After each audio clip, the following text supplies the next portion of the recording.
Welcome to my EDSI 168 Science Inquiry and Sustainability Assessment Task 3 Early Years Learning Activity.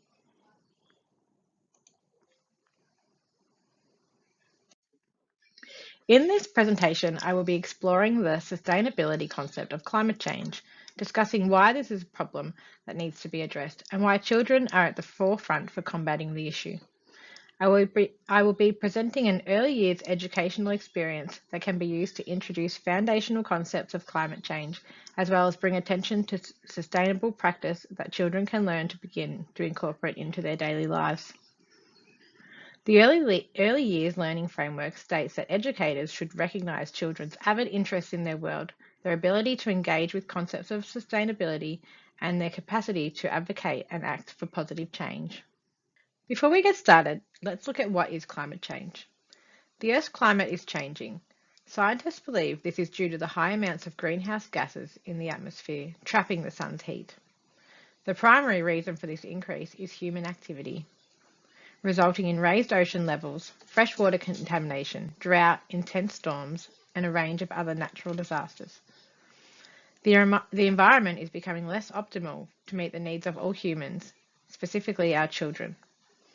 The way to stop these environmental changes is to stop burning fossil fuels, use less resources, and ensure education for sustainability is prioritised. Children are often excluded from conversations regarding climate change. However, they should be at the forefront of these conversations, as they are the ones who will be here to deal with the rising consequences of global warming. So how do we begin to teach young children basic concepts of climate change and introduce them to foundations of education for sustainability to combat the issue? Okay, so to plan the experiences, we begin with the planning cycle from the early years learning framework. And the learning outcome that sticks out for this specific topic of sustainability would be learning outcome 2. Children are connected and contribute to their world. They become socially responsible and show respect for the environment. So here we can see the planning cycle. We start by observing the children. In this case, we have observed that the children between the ages of 0 and 2 have shown interest in storybooks and musical experiences.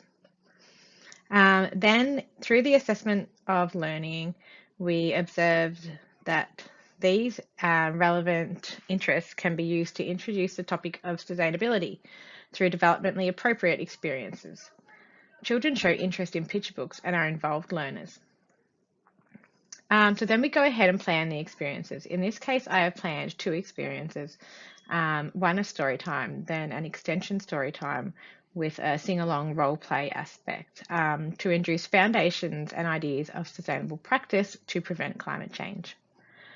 After the planned experiences, we can go and implement these experiences using the age-appropriate strategies. And then finally, observe and evaluate the effectiveness of the experience. Consider further ways to sequence learning of education for sustainability. Okay, so the learning experience that I have designed for a small group of children for a story time in the nursery room from the ages of 0 to 2 revolves around this book that I sourced online. It is called Please Help Planet Earth. The concepts of the story, Please Help Planet Earth, are basic concepts of effects of climate change, i.e. the forests are disappearing, the lands are melting, and it has simple ideas to help combat climate change, like turning off the lights, turning off the taps, and recycling.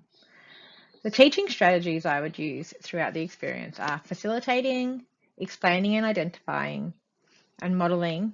Could say words that the children might learn to hear for the first time, such as earth or lights off. And the book is great because it is a sustainable resource that is eco-friendly, made with eco-friendly materials, recycled cardboard, plant-based inks, and glues with minimal plastic content. So let's go ahead and read the book and see what we can dive into for infants and toddlers. Okay, so welcome to our story time. Today we are going to read the book called Please Help Planet Earth. Sorry, you'll have to deal with me. The camera angles are different to the angles I would use in the classroom. So please help planet Earth. I am planet Earth. I am home to humans, plants, and animals. I give them food to eat, water to drink, and air to breathe. But I need your help. Oh, back this way. There's the Earth. He's saying, I need your help. I wonder why he might need your help.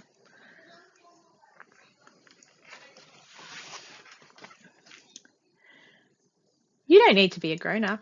You don't need to have a job. You don't need lots of money. Everyone can help me. Oh, he's saying all these people can help him.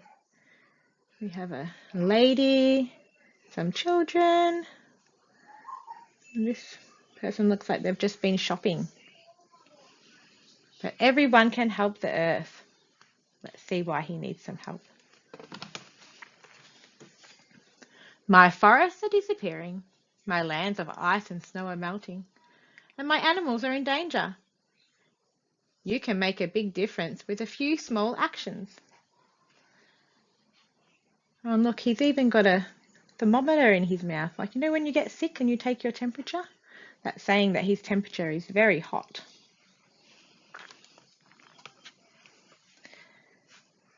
Perhaps you could go for a walk instead of getting in the car. Or maybe take your own water bottle with you when you go out.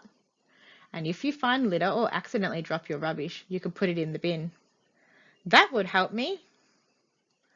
Oh, he looks much happier after everybody's doing all those little things to help make him a healthy Earth. And look, the people look very happy doing it too, don't they? All working together. You might turn off the taps when you brush your teeth. You could put plastic, glass, and paper in the recycling bins. Or maybe you could turn off the lights when the room is empty. These things would also help me. And through the story, especially the young children, I would be pointing out to the children, look, there's the taps that he's turning off.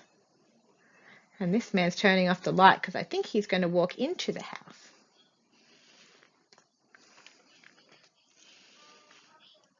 You could plant some flowers for the butterflies and bees, or maybe grow some vegetables to eat.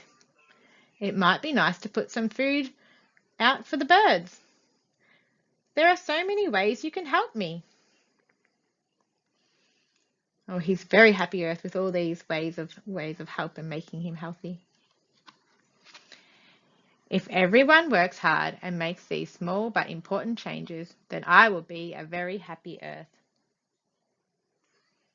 Maybe we could try some of them. We could try and do some role play activity to see how we can role play doing some of those activities that might make the Earth very happy.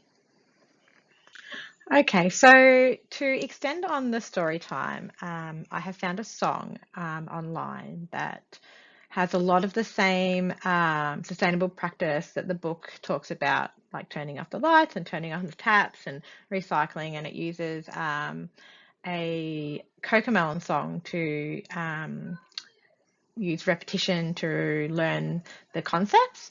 I know Cocomelon is a big family favorite that can be listened to within the home. So children may be able to link their learning from the early childhood setting to home and bring attention to this specific song if it comes on at home, which would also bring attention to parents and extended family about sustainable practice. So the sustainable resources I would use through singing the song. So the sustainable way of presenting it would be to sing. I'm not sure how confident I am to sing to you on the presentation, but I have put the YouTube clip here, which obviously not the most sustainable way to present the song using energy, but it still gives the message. So let's just listen to the first verse.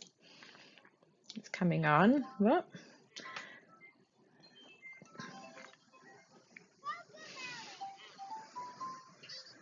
I have got the lyrics written up here as well, if you want to sing along.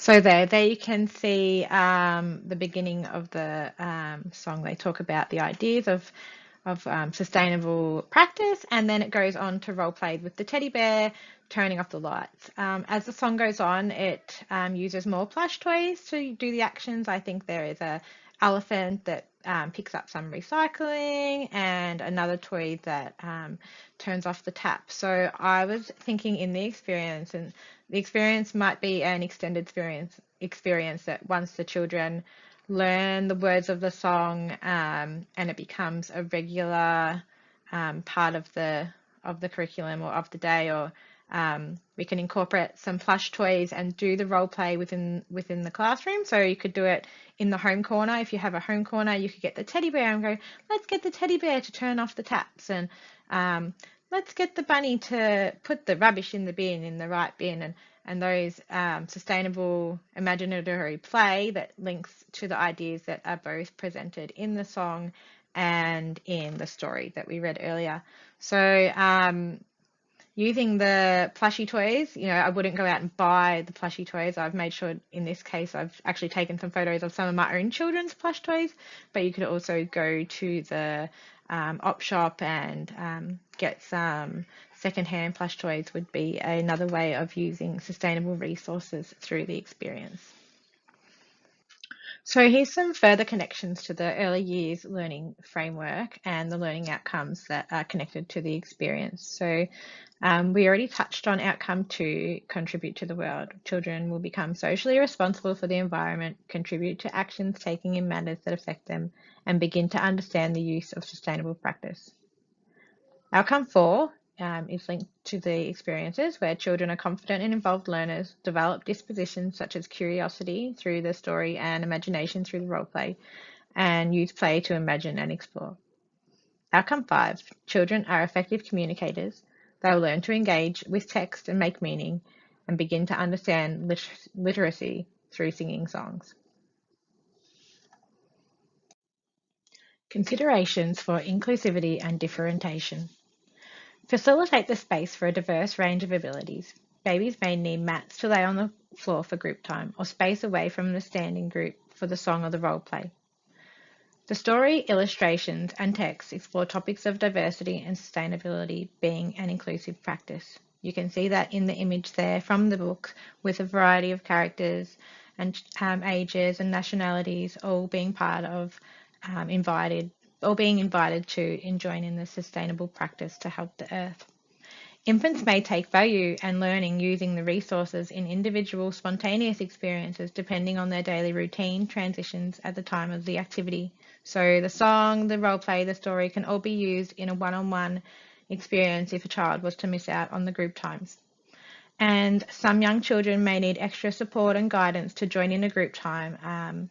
This is taking into consideration the age group and behavioural considerations.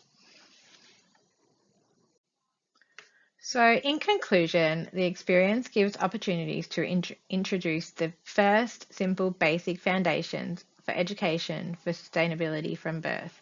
So in this case, it's very, very basic concepts of what happens during climate change and very, very basic ways of attacking climate change. It's a simple beginner's concepts of meeting Earth. It is age appropriate and introduces sustainability through images, through imagination, through verbal interactions. Introducing basic literature and words that will be further extended on as the child develops and will enhance education for sustainability, and the experience will enhance education for sustainability down the track. Using repeated melody to remember ideas for sustainable practice, and through learning about acts of sustainable practice, children can develop foundational skills and values for future environmentally friendly living lifestyles. Thank you for watching my presentation.